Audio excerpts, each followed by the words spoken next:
Narito na nga ang dapat nating aabangan bukas ng mga kaganapan sa Akusada.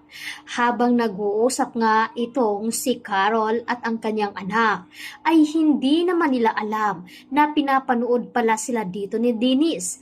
At nalaman nga ni Dennis ang kahilingan ng anak dito ni Carol na sa araw ng kanyang kaarawan ay dapat ay naruroon ang kanyang ama na si Wilfred.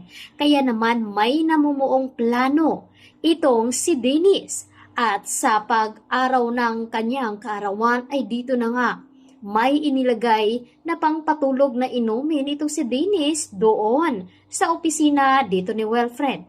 At nainom naman ito.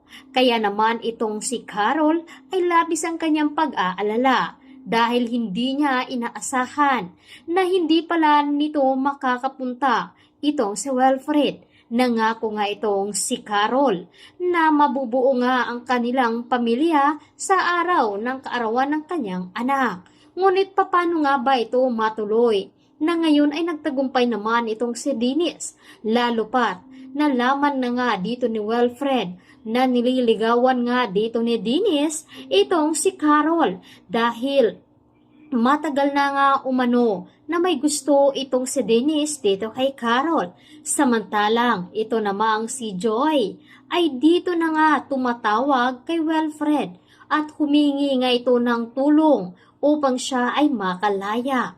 Ngunit nagdesisyon na nga itong si Wilfred na hindi nga niya tutulungan itong si Ronnie. At dito na nga ay mangyayari na ang hindi inaasahan.